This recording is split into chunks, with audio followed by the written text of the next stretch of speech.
all been there, right? You spend hours studying, maybe you finally get that math concept in class, or you nail a tricky piano part during your lesson. Feels great. Hmm. But then, like, a week later, it's fuzzy or just gone. The retention just isn't sticking. Yeah, it's a common frustration.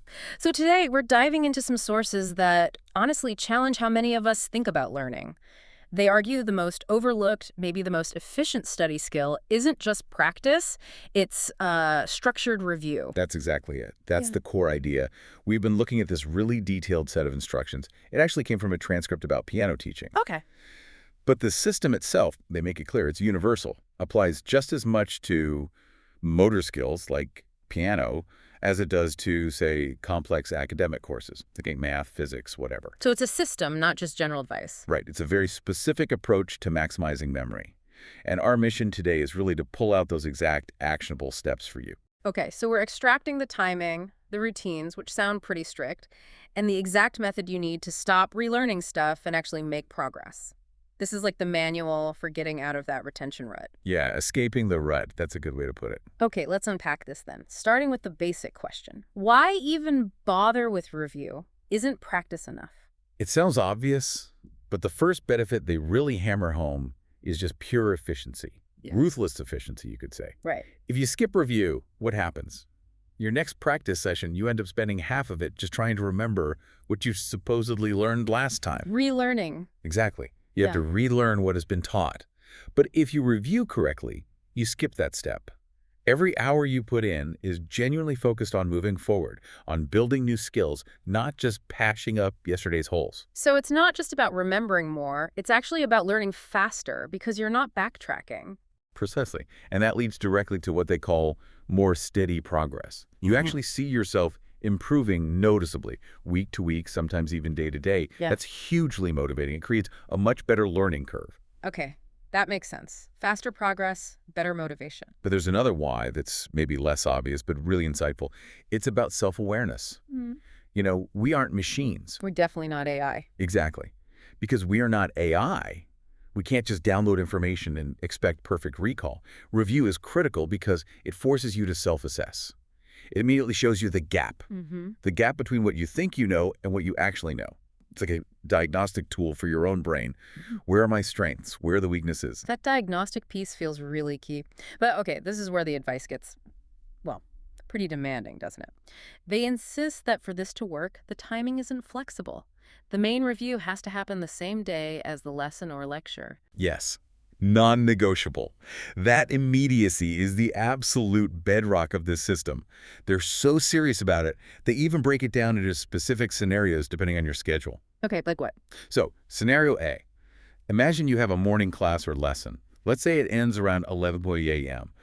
You've got the rest of the day. Right, so what's the plan then? They actually recommend a double-hit review. First, a serious review session right after lunch, maybe around 1:00 p.m. Really sit down and go through it. Okay, first hit. Then, because there's still a big gap until bedtime, you do a second serious review after dinner, before you go to sleep. Wow, 2 reviews on the same day. Yeah. And crucially, they stress this over and over. This isn't just glancing at your notes, it's not skimming. It requires active recall.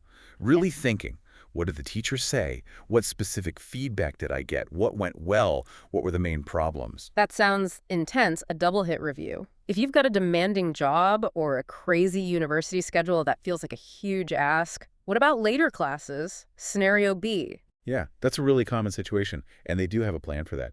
If your class ends later, say 6:00 p.m. or even after, then you only need one serious review before you sleep, but you still have to commit to it.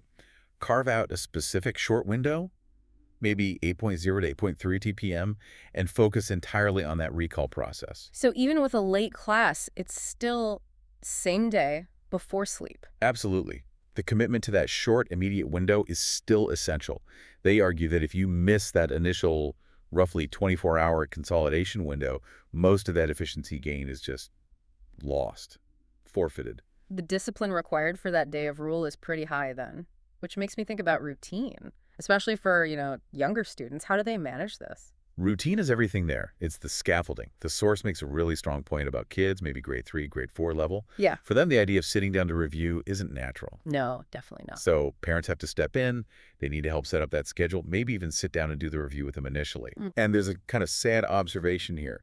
They note that many talented kids, talented people in general, don't reach their potential, not because they lack talent, but because they just see no point of doing that review work. They don't have the system, the habit. So it's like fighting that urge for instant gratification, maybe, and parents need to provide that structure until the habit sticks. Pretty much. Okay, but what about us adults? No parent scheduling our review time, unfortunately. How do we make sticking to that schedule easier? Because honestly, even reviewing within 24 hours can feel like climbing a mountain after a long day. Right. The inertia is real. And this is where a really simple, practical tip comes in. It's a structural aid. While the ideal is always that immediate review, Yeah. the most useful hack is just about accessibility. Think about it. Yeah. If your notebook or your textbook or even your instrument case is zipped up in a bag or stuck in a drawer, You're less likely to open it. exactly, you've created a psychological barrier, even if Ah. it's small. So the fix is simple. Keep the materials out. Keep them open and visible. The example they give is leaving your notebook open on the dining room table. Oh, I like that. It's like environmental design nudging you towards it. Totally. It just lowers that barrier to entry so much. Instead of a whole task of getting stuff out, all you have to do is lift your finger and take a look. You're basically inviting the review into your space instead of making it something you have to actively retrieve. It fights procrastination. That's smart. Reduce the friction. Okay, so we've got this intensity double hits, same-day reviews, keeping stuff out. But surely you can't sustain that 7 days a week, right? What does the weekly structure look like? No, Yeah. you definitely can't. And they use a great analogy. Fitness.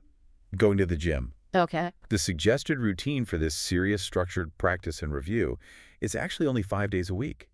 Your brain, just like your muscles, needs rest days to consolidate, to actually absorb what it's learned. 5 days on, 2 days off? Makes sense. But what kind of break are we talking about on those 2 days off? Is it like, don't practice piano, but reading a book about Mozart is fine? Or is it a complete disconnect? That's a good question. Their recommendation is actually very clear.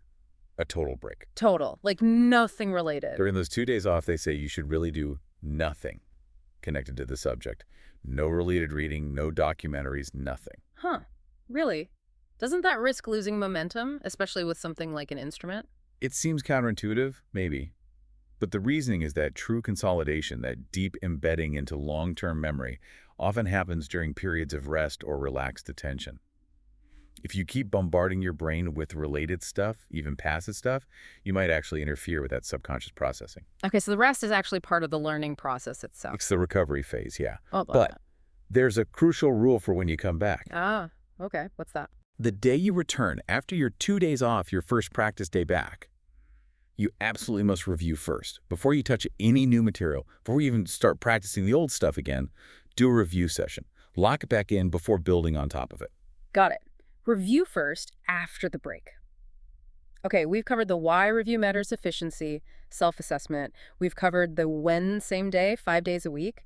Now, the really crucial part, the how. This multi-step method they describe sounds intense. How exactly does it work? And how does it apply equally to, say, recalling feedback on playing a scale versus understanding steps in a math problem? Yeah, the method is the engine here, and its power lies in its universality. It doesn't really care what the subject is because it's purely focused on activating your recall and identifying errors. It's a 5-step process designed specifically to shift information from fragile short-term memory to robust long-term memory. Okay, break it down for us. Step 1. Step 1 is recall and write. Crucially, before you look at any notes, any textbook, anything, grab a completely blank sheet of paper. Blank sheet. Okay. And write down everything you can possibly remember from the lesson or lecture. Get specific. If it was piano, like the source example, write down, teacher said my left hand was too strong on the C major scale.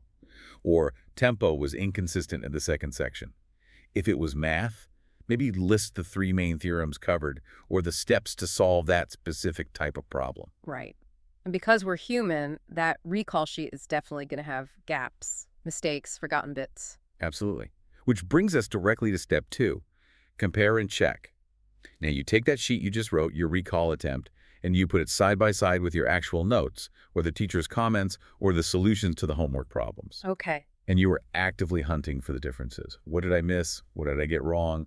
Where was my memory just completely blank? And how do we mark those errors so they stand out so we don't just mentally skim over them later? That's step 3.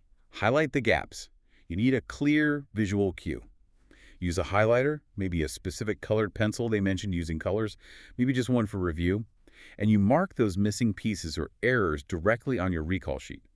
The act of physically marking it helps solidify, this is where I went wrong.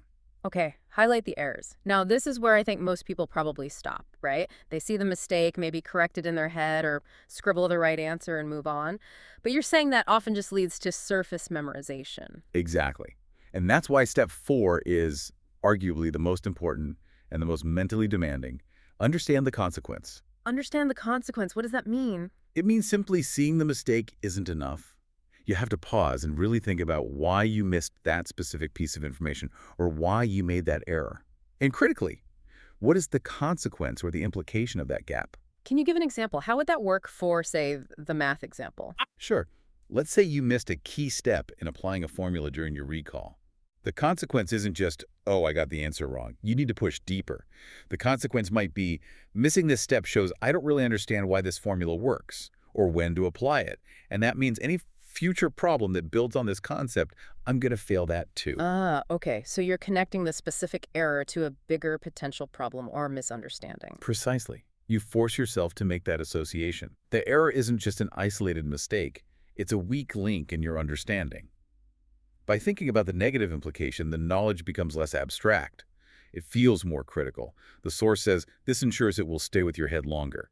It's not just rote memorization anymore. That connection, that understanding of why it matters, that makes perfect sense. And that deeper processing leads right into the final step, which sounds like the ultimate test of whether you've really learned it. It really is. It's the final check. Step 5 is the blank sheet test. Again. Yes, again, but differently. First, you take your original notes, your recall sheet with the highlighted errors and your thoughts on consequences, and you review them. Slowly. Seriously. Really focus on understanding the whole picture. Okay, final review of the corrected material. Then you put all that away, take out a brand new, completely blank piece of paper, and you try to write or reproduce the material again, entirely from memory. No peeking. Wow, okay. This forces your brain to retrieve the information cleanly. It instantly shows you what's now solid, what's truly locked in, versus what's still a bit shaky or missing entirely. It's the ultimate honest feedback loop. That is rigorous. Okay, so let's tie this all together. What's the big picture here? I feel like the main takeaway is that doing this kind of immediate, structured review, especially that same day or even double hit approach, is the ultimate time saver in the long run. It stops that painful cycle of relearning. Exactly. It prevents the waste. And then the specific 5-step method, recall right, compare check, highlight gaps, understand consequence, and the final blank sheet test. That's the mechanism that ensures the learning is deep, it's structural, it sticks, rather than just being temporary memorization. Couldn't have said it better. It's about building real, lasting understanding. And if you're going to commit to that level of rigor, you probably want to see the results, right? Yeah, definitely. So the final piece of advice they shared, which ties it all together, is the importance of tracking your progress. They specifically recommend using something like a 30-day progress tracking sheet. Ah, like a habit tracker, but for learning. Kind of, yeah. Just a simple way to monitor your journey, see the consistency, and physically track the gains you're making because of this system. It provides that visual reinforcement that, yes, this effort is actually paying off. That makes a lot of sense. Yeah. Seeing the progress motivates you to keep going with the demanding schedule. So if a simple tracking sheet and this very specific, maybe initially intense 5-step review process can genuinely revolutionize how effectively we learn and retain skills. Here's the final thought for you listening. What small, maybe just 5-minute routine could you implement tonight following even just a piece of this system? That could be your starting point. A great place to begin. Thanks for diving deep with us today.